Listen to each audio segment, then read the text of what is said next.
And to add to the confusion, some companies are both B2B as well as B2C. For example, Google.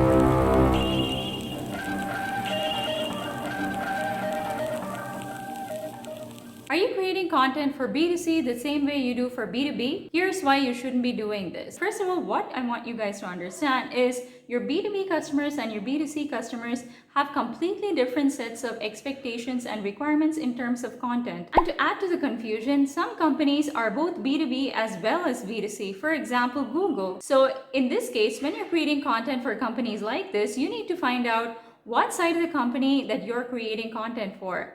Is it the B2B facing side or the B2C facing side? And make sure that you're creating content accordingly. Basically, the final aim of your B2B content should be to get your customers to sign up for your demo, whereas for your B2C content, it is to get your customers to add that product of yours to their cart. And one more important point that you guys want to remember is that the customer base for your B2C is going to be much larger than the customer base for your B2B. B2B is more of a niche market and consists of key decision makers in businesses. Now, without further ado, let's dive right into how to create content first for B2C. Your B2C customers usually have a really short attention span, so make sure that your messaging is quick, sharp, and clear. Be the first one to jump on trending topics. Your customers love video and image-based content way more than written content. Evoke emotion in your content. Try to have your content framed in popular formats and on all the channels that your customers are frequenting. And this is something that's general for both. Your content marketing should be based on storytelling. For B2C, you want to try and primarily target high volume keywords.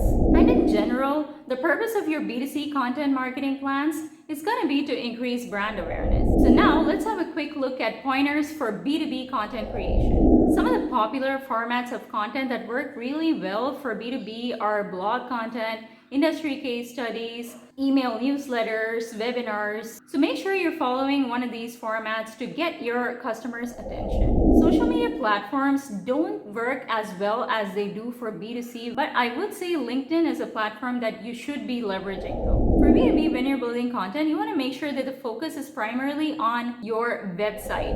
You want to draft your content based more on logic rather than on emotion. And for B2B, I generally advise you guys to go for keywords that have high cost per click, that show good commercial intent, but have a low search volume. Focus on creating evergreen content that has good long-term value in terms of SEO, backlinks, and this is something you can use across B2B as well as B2C. In general, the focus of your B2B content plans are going to be lead generation. Well, that brings us to the end of today's episode. I hope you guys found all my quick pointers useful. And if you did, it would mean the world to me if you smash that subscribe button.